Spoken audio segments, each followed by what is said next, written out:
Welcome to the Overrated Experience Sports and Sports Betting Podcast. This is your host, Kyle Blondin. Or I am your host. This is your host. Whatever. Same thing. Welcome back for another episode as we focus in on the world of sports gambling, the world of sports, and also, really focusing at this time of year on the NFL. So we are hitting fourth week, week 4 of NFL action, and we're going to go through each game for Sunday into Monday. We got 2 again on Monday. Take a little quick review back to what happened last night on a Thursday nighter. Dallas Cowboys defeating the New York Giants. What a shock. And we'll talk. But what you can do is follow us on social media, and that is on X at Overrated EXPER2. That's Overrated EXPER2. And follow us. Drop us a line. Follow my thoughts. Follow my picks. A lot of stuff out there. We'll appreciate the follow. Anyway, how are you doing out there? Silence. Silence is golden. Nobody's answering. That's great. And I was just wondering, in the world we live in now in 2024, and just talking, the introduction to AI, how will that shift the landscape in sports gambling? Do you already use ChatGPT in some way, somehow, or AI in any way to create your own supercomputer, kind of like what the pros do or those betting syndicates do, to get a jump on the lines? If you do, let me know, because I don't, and I need to. My AI is a pad of paper here, a big pad of paper where I'm writing down using a big pen, trying to analyze and come up with plays heading into the weekend. And that's kind of what I'm going to do now. Last weekend, when we made our picks, I went on the spread, and that did not include the Thursday nighters, just like this week. We did go 9 and 6 for 60% against the spread. And what we like to do, if you haven't joined us before, is we're taking 3 sports books because we're trying to practice having it out and multiple options to maximize and make our money and our bankroll stretch using FanDuel, DraftKings, and Bet365. And again, Bet365 and their review of my file is still not complete. So I cannot log into my account and actually utilize the service, but what the hell? I'm going to talk about that book anyway. And if they have the better line to go with the pick I make, that would be the pick to make. So we're going to go forward and look back. Does that make sense? We're going to go forward and look back. We're going to look back at the Thursday nighter and just quickly talk about the Dallas Cowboys knocking off the New York Giants. And the game ended 20-15, the New York Giants. Now, last week or a couple weeks ago, I benefited from one single play, and that was Saquon Barkley dropping that little out against the Falcons, which allowed Atlanta to charge back down the field, win the Monday nighter, Philadelphia losing. One little play was a $200 swing to me. In my favor. Positive. All good. And that's how it goes. Right? We could talk about bad beats and how things go. And at the end of the day, did you win? Did you lose? Did you get a deposit? Did you have to make did you get a payout, or did you have to put a deposit in? It's all about your bankroll. And last night was one of those nights. And let's look at it from a betting perspective. The line for the Cowboys and Giants was predominantly, by the time the books closed the books, you know what I mean? It was 5.5 in favor of the Dallas Cowboys. Some books earlier in the day, DraftKings had it down to 5, at least in my local area. And then it went all the way up to 6 by the time kickoff occurred. Now, 5.5, why is that important? Well, if you just simply look back and remember all the stats you hear about teams covering spreads, not covering spreads, 6-2 covering spreads on Monday nights or Thursday nights, sometimes your eyes and watching give you context to what, like those stats mean. They're good, they're guides, but you got to realize there's human beings playing these games. The Dallas Cowboys, in all essence, should have won this game by 8 points. We had a missed field goal late in that game where, ace kicker, former MLS draftee Brandon Aubrey, has not ever in his 2 seasons, a season and a bit, I guess, missed from plus 50. And what does he do late in the game?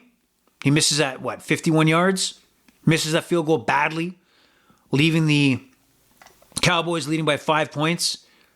So, I mean, if you're looking at a bad beat, that's a bad beat because you're expecting that field goal to be made. And all your analytics would tell you that, everything points to those kicks being made, that the 5.5 and thinking that the Cowboys would cover was the right play. But at the end of the day, it didn't pay out. So the reality is you lost. I lost. But when you look at it from an eye test, it shows you the difference between covering and not covering is a low percentage miss that you did not account for. So I thought that was interesting when those jackasses, the pundits, start rhyming off numbers and after numbers after numbers to fill time on Instagram or whatever it is to give you their pick, in which they can. There's some good numbers out there, and I'll even run numbers, no question about it, just for thought-provoking. But that's a story of you had to see it to believe it that they didn't cover. Also, eye test. If I'm a New York Giants fan and you're watching Daniel Jones in that offense, were there positives? Yeah. Malik Neighbors, great receiver, did get concussed. Parsons for the Cowboys, carted out, not good. We'll see what happens with those guys. But I'm thinking too, as well as I'm watching the Giants offense march down the field, stall, field goal, march down the field, stall, field goal, march down the field, stall, and field goal. And I'm looking at it from a perspective of watching the New York Giants in years past against the Dallas Cowboys and getting the doors absolutely blown off. Daniel Jones, in most games, embarrassing himself. Giants rethinking as a franchise what they're going to do at the quarterback spot. And then you watch last night, and based on the bar being so low for the New York Giants and the performance of Daniel Jones, I bet there's a lot of people walked away thinking, that was a pretty solid performance. Yeah, but there's a big problem here. They can't they never sniffed the end zone. To be honest. I mean, they were moving the ball, but I don't recall a time in that game where they actually sniffed the end zone and were a serious threat to put 6 points on the board. At all. That is a concern to me for a 60-year quarterback that cannot get the job done. So, Giants, you're in trouble. I don't believe they're hanging their hat on Daniel Jones being their franchise quarterback, as you should not. But if there is anybody in the organization thinking that Daniel Jones is your guy, get rid of that person right now. Right now. Because Giants are in trouble. So, those are the observations. Also, same game parlay on a football game. I know that DraftKings is very big, and same with FanDuel, of offering boosts to same game parlays. And I don't know about you. To me, the best, if you're going to do a same game parlay, which in theory is a sucker's bet for most, but it's entertaining nevertheless and has some decent payouts if you get everything to hit. Soccer to me is the best one for same game parlays. I don't think football is great for it. I don't know why. I've been paid out once this year, I think. And so I'm thinking that same game parlay are not the way to go in the NFL. But my same game parlay last night, I needed Dak Prescott to hit 225 yards. He finishes with 224. I mean, I'm losing because of 4 yards. That's, again, a loss. Just the way it goes. Bad beat. But it makes you think, is the same game parlay the way to go betting football? Probably not. Probably not. Just an observation. But we're going to observe our Sunday lineup. And we're going to talk a little bit about the Lions, who I like to take. And maybe I'll hit that 60-plus mark again, percentage-wise, against the spread. Again, we're looking at FanDuel, DraftKings, Bet365. Looked at the Lions a little earlier this week. Took a second look at them a little closer to the weekend. Some changes that tell you where the money's going. And we're going to kick it off with the Denver Broncos heading to the New York Jets. And the Denver Broncos coming off an upset victory in Tampa Bay where they handled the Buccaneers. Shockingly, in my survivor pool, got hammered because of that. Bo Nix, solid. Still hasn't thrown a touchdown pass. This line's been staying steady at 7.5 in favor of the New York Jets. Across the board, I think it's gone up to 39.5 for the total. I had it at 38.5. Really wouldn't look at totals in this matchup anyway. 7.5 if I had to take a lean, and I'm looking at the books. I'm looking at 7-5 in favor of the Jets, and the minus 105 juice on FanDuel is the way to go. So I'm going to take the Jets 7.5. I see a difference in this because I believe the Jets will be in the lead, and the Broncos outside their comfort zone have to play catch up, forcing Bo Nix to go to the air. And I think with this Jets D, I think you're going to get a few turnovers, and I think this will be a very comfortable win. Aaron Rodgers will probably be sitting watching Tyrod Taylor mid fourth quarter, if not earlier, because this game's out of it's already over. Take the Jets 7.5. Interesting matchup. The 0-3 Cincinnati Bengals take on the 1-2 Andy Dalton, the Red Rifle, Carolina Panthers in Carolina. Cincinnati, despite being 0-3 and looking fucking horrible, is a 4.5-point favorite, except on DraftKings where it's now down to 4. What do you do in this game? I think the Bengals are in that situation where you just maybe don't look at rhyme or reason or what you've been seeing on the field, but you think because of Joe Burrow and their history that, this team can't be 0-4, can they? Well, I think 4.5 to 4 is too much to expect, even if the Cincinnati Bengals pull this out. I do believe Andy Dalton is a good game manager. He had 3 passing touchdowns, like a ridiculous performance against the Raiders last week. And I think this game remains close. And with that offensive line, you're giving a quarterback, a professional quarterback, an effective quarterback, and Andy Dalton time to throw. I think this game remains close. There's nothing to tell me that the Cincinnati Bengals could stop a cold, much less an NFL offense. So I'll take them at plus 4.5, and I'm just going to take it on FanDuel since it's minus 110. So we're going to take the Carolina Panthers, who thought you would see that, over the Bengals, but really just a cover. Now we have an interesting matchup. I'm not seeing any reports as of yet. So you got to keep in mind. You got to watch. Here's an intro. Okay, let's make it interesting. Let's make it interesting. That's why you're listening. Many bettors look at line value. Where did you get the line? Did you bet it on Monday, Tuesday, Wednesday? And what did it close off during kickoff? Did you get line value? The idea would be you get line value. The odds of you putting money in your pocket is greater. So there's a lot of information on games like Philadelphia and Tampa Bay. The line, when I looked at it earlier in the week, was 2.5 favor of the Philadelphia Eagles. And then you have it down to 1.5 at most sports books. Yeah, pretty much all 3 of the FanDuel, DraftKings, Bet365. They are down to 1.5. Now, a lot of injuries to really think about it, right? You have A.J. Brown. Is he going to play? It doesn't look like he's going to play. What about Devonta Smith? He got concussed in that game against New Orleans. He hasn't been practicing. So the Eagles are without 2 of their top receivers potentially. And then you got Tampa. Mike Evans showed up on the injury report, and he looks like he has banged up knee for some way, somehow.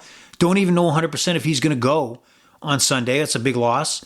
Chris Godwin, other top receiver for the Tampa Bay Buccaneers, has a neck injury. I don't know if that's going to prevent him from going, but will he be 100%?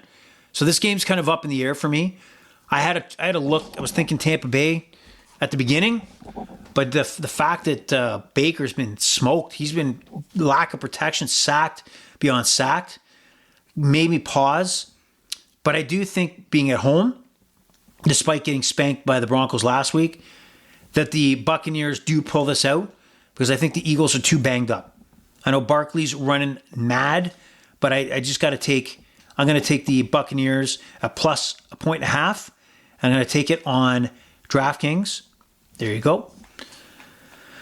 LA Rams, Chicago Bears. What do we got here? We have the LA Rams who pulled out a miracle win against the San Francisco 49ers last week. It looked like the 49ers, the only question was about if they would cover. The Rams sneaky come back and knock off the 49ers. And they take on the Chicago Bears in Chicago. What do we got here? Right? The spread's now up to 2.5, or make that 3, in favor of the Bears on most sports books. Yep, all 3 have up to 3.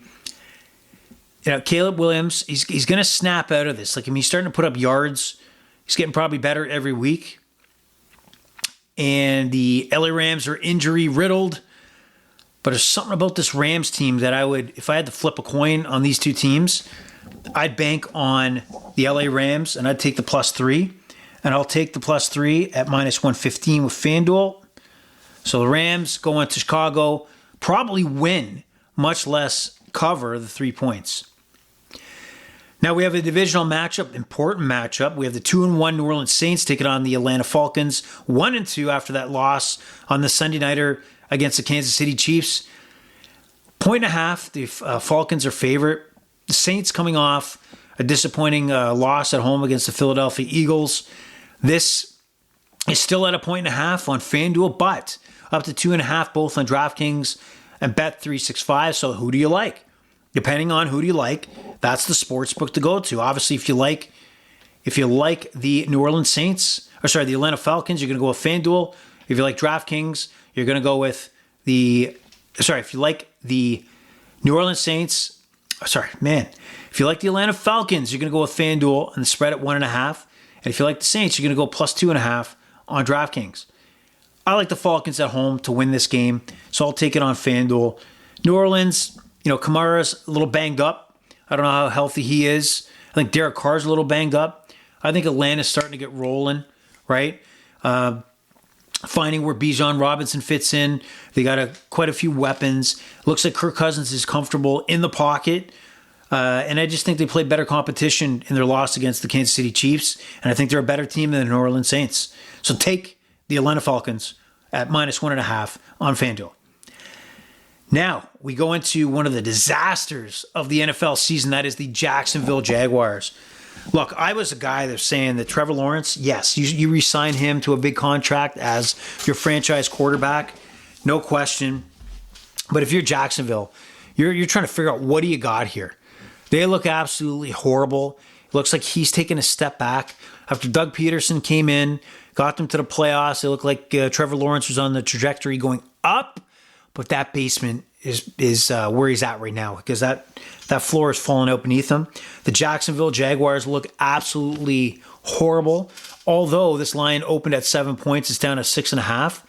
I don't know if Joel Mixon for the Houston Texans is going to play or not, but you give me Houston at home against Jacksonville, 6.5. Why wouldn't I take Houston until Jacksonville somehow proves otherwise? So I'll take, actually it's down to 6.5, like I said.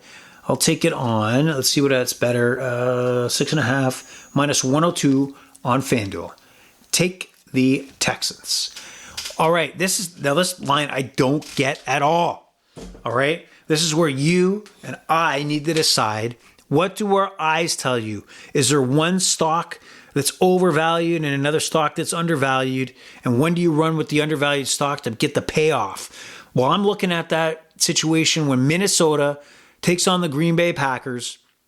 The Green Bay Packers, without Jordan Love, it's got 2 wins without Jordan Love, which is impressive. It tells you about Matt LaFleur and his coaching capability.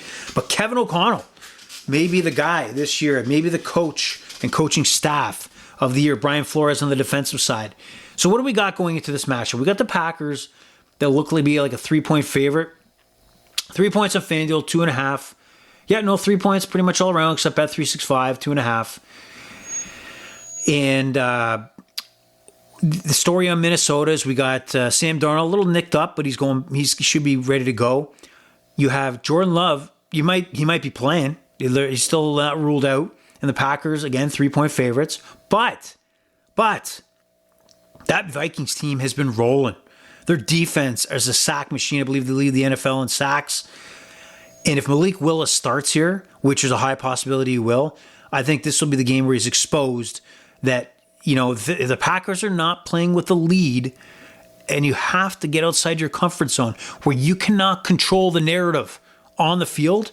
They're going to be in trouble. So right now, while the Vikings are +3, jump on it. While the Vikings are plus money line, jump on it. This is the play of the day, in my opinion. The value play of the day is the Minnesota Vikings coming into Lambeau and knocking off the Green Bay Packers at plus money.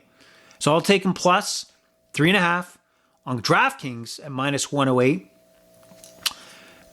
Vikings all day. The Purple People Eaters are the team right now. Pittsburgh, 3-0. Justin Fields, the franchise quarterback. Why did the Bears ever trade? I say that jokingly because I would have done the same thing. And it's a matter of time before the Justin Fields experiment gets questioned by Pittsburgh fans. Everybody's high on Justin Fields right now. I get it. He's performed admirably, if I said that right. He goes into Indy, who has not been impressive at all. They squeaked out a win against the Bears at home. They have another home game against the Steelers. And there was a tweet out there earlier this week that the Pittsburgh Steelers have focused their salary cap spending on the defensive side of the football, which, you can't argue the level that the franchise that the Pittsburgh Steelers are. They're one of the Mount Rushmore teams. When you think of the NFL, Packers, Cowboys, Steelers, those are the teams right? They're a well-run franchise, 3 coaches since they've been in the NFL, multiple Super Bowl champion, and Mike Tomlin doing miracle work, even getting, for the last few years, this team into the playoffs or with winning records. That's great and all. If their expectations were more of a Carolina Panther or Jacksonville Jaguar expectations. But this is the Pittsburgh Steelers. Let's be clear. They want Super Bowls. They want rings. They want banners. And it's not going to happen if you do not have a franchise quarterback, and Justin Fields is not your franchise quarterback. I get it. He may get you to the playoffs, but do you really, really see him contending with, Patrick Mahomes, Josh Allen, those guys? I don't think so.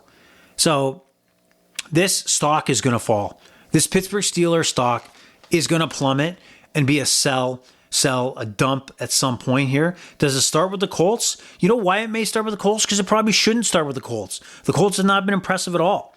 But do they get it going? Do they knock off the Steelers? Do the Steelers have a problem moving the ball, scoring points, and only stick to field goals? Boswell and his 5-6 field goals a game. So I'm going to go off the board here. I'm going to take the Indianapolis Colts and knock off the Pittsburgh Steelers. I'll take them at plus 1.5. I'll take them at plus 2 on DraftKings at minus 110. So I'm going to take the Indianapolis Colts over the Steelers, or at least the cover, which is only 2 points, but I'll take them anyway.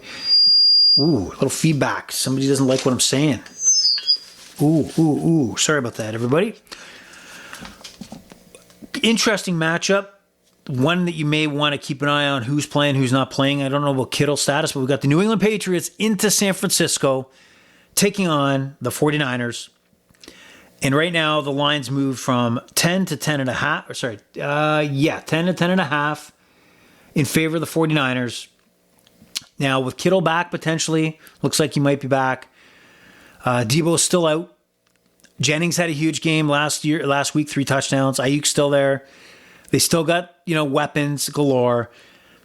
But do the Patriots just hang around? Jacoby Brissett probably is in his last 2 to 3 games before they go to Mayo, their first round pick. Do the 49ers blow them out? I say yes. I was kind of leaning toward the Patriots covering that 10.5, but that money's gone on the 49ers. There's got to be a reason. Somebody's got inside information that I don't. I'm going to trust the market and take the 49ers minus 10.5, and I'll take it on FanDuel at minus 105 compared to minus 110 on DraftKings. So 10.5, San Francisco. Moving on. This is an interesting matchup and a sneaky game you might want to watch for entertainment values. The Washington Commanders head into Arizona to take on the Cardinals. Cardinals, 3.5-point favorites over the Commanders. Commanders with a big win over Cincinnati. They go to 2-1. Jaden Daniels had his coming out party with showcasing on Monday night his feet, his arm, and really may be in a position to be that next CJ Stroud type of year. So that's interesting. The Cardinals have looked good. They lost against Detroit. They're 1-2, but they did look solid against Detroit. And I think Washington's not there yet. I'm going to like Arizona at home to cover 3.5. And DraftKings says minus 3.5 plus 100 even money. We're going to go with the DraftKings line. Arizona covers. Watch for the over under 50.5. I think we got some points going here. So if you have a teaser that you need 6 points on, maybe drop this down to 44.5 points. I think you're going to be quite lucky because I think there's going to be some points scored in this game. Also, a lot of movement on the Kansas City LA Charger football matchup, divisional matchup. 8.5 is what it opens, down to 7 at most sports books. Now, this is, the Chargers are injury prone right now. They have Justin Herbert, who looks like he's probably going to play, but that's not guaranteed. He's questionable with that high ankle sprain. His comments lead us to believe that he'll give it a go. How long will he be able to manage? He had to leave the game against the Steelers, or Tyler Heineke had to come in. Also Bosa, pass rusher. What's his status? His hip. He's going to be a game time decision. They're banged up on their O-line. It's not looking good. Then again, I don't know why that the line dramatically went down 1.5. I guess it's got to be because the odds are that Herbert's going to play. And the Kansas City Chiefs don't blow teams out right now. They're like the Floyd Mayweather of the boxing world, where Floyd may be the best boxer of all time, but he probably outbox you for 12 rounds and get the win, not necessarily the knockout punch. And the Kansas City Chiefs have not performed at knockout punch potential. They have it, but they just haven't shown it. But I do like the Chiefs to get the job done here. 7 points. I'll take them on DraftKings at minus 112. Remember, Bet365 is at minus 110. I can't take that because they won't let me in, but I just want to show the line anyway. Cleveland, Las Vegas. This is the bowl matchup of the who gives a shit kind of game. Both teams going in weird directions. Don't know what you're going to get. Cleveland has a big serious question with Deshaun Watson. Vegas has apparently an effort problem within their locker room. And right now, Cleveland's going in as a minus 1.5 point favorite. This is the game I won't be touching, but I'm going to take Cleveland at minus 1.5 on FanDuel at minus 102. I'm not going to talk long about that. We have the game probably of the week. We have the Buffalo Bills visiting the Baltimore Ravens. The Ravens getting their first win in Dallas last week, but the Buffalo Bills are red hot. Josh Allen playing like an MVP caliber right now. And this line has stayed pretty consistent, actually. 2.5 points. This is what happens when you have one of these two high-profile teams that a lot of people are looking at and probably started betting when Sunday hit. This line hasn't moved as far as I can tell. 2.5 point favorites are the Baltimore Ravens, and that's probably because it's just the home line advantage. 46.5 for the over/under. Ooh, so I'm gonna get some people pissed off at me in Buffalo, but I'm gonna take the Ravens at home. I think they've turned the corner. I think that performance. I think Lamar Jackson is serious. I think it's time for the Buffalo Bills to maybe drop one on the road. Everything's going well for them. It's time for the Ravens to kind of get their season in gear. I don't see them going in 1-3. So let's take the Ravens, and we're going to take the FanDuel line at minus 2.5, minus 110. And we go into Monday night where there's some interesting matchups here. Tennessee, Miami. Miami, I have no idea if Boyle's going to be their quarterback. Looks like Skylar Thompson is probably done. Hundley, who got signed, is he a guy in? They're a mess. But is this the time you jump on Tennessee? Is the line way too low at 1.5? Tennessee favorite? I think it is. I think going into this game knowing the Tennessee Titans can sniff out a win, all they have to do is not have Will Levis turn the ball over. That's got to be the clear message. And point this out right now. Mark it down in your calendars. Write the note. Put my name beside it. Tweet me. Is that Mason Rudolph will find his way into this game. You watch. If it's not this game, next game. And Mason Rudolph, backup quarterback, former Steelers quarterback, will probably find his way into the lineup one way or another. Especially against a team like Miami. If things are going off the rails, this guy will manage the game, and this will be enough to get by the Miami Dolphins in their lackluster quarterback situation. So take the Titans, minus 1.5, and they're actually even money at minus 1.5, and I'll take it. Actually, no, DraftKings. Let's do DraftKings. DraftKings is minus 1, even money. So do it. Take DraftKings. Interesting matchup. Seattle takes on Detroit. This is the third straight year where Seattle has been on the road into Detroit. 2 straight games over 2 years where Seattle has gone into Detroit and won. For some reason or another, the Detroit Lions do not look like the Detroit Lions against the Seahawks playing at home. The Lions are 3.5 point favorites. Am I going to get stupid here and go with the Lions? Even though this matchup just does not sit well with me, I got to do it. I'm going to go with the Lions at minus 3.5. Okay, on DraftKings minus 110. But I will say the 46 that you can find on DraftKings for the over-under, take the over. This game is going to have back and forth, some wacky shit happen, high scoring. Take the over on this one. And just some other interesting notes before we close it out for the week. Denver Broncos, Will Lutz, 4 field goals last week against Tampa Bay. So keep an eye on those field goal props in that Denver Jets game. The Sean Payton, head coach of the Denver Broncos, is trying not to put Bo Nix in too many odds against him throwing situations. Look for him to settle for field goal attempts, and if it's a $1.50 for a field goal, do it. Maybe even total field goals in that game. I don't know the current line on that, but keep an eye on that. The Green Bay Packers, even though I like the Vikings, are turnover machines. They got 5 interceptions, 6 takeaways, so keep an eye on the Sam Darnold interception line. New York Giants, I had note down had kicking issues, but that wasn't relevant yesterday as they were all field goals and some decent distance as well. And in the Bears, keep an eye on tight end Kmet. He had 10 receptions last week for 97 yards. Does that mean that Williams has found a comfortable receiver that he's going to go to? So keep a eye in that line, that he might go to his tight end as a safety blanket against the LA Rams. That's who it is. Anyway, pleasure was all yours. The overrated experience is over and out. But before I go, good luck on Sunday. Make some money. Save that bankroll. Bye-bye.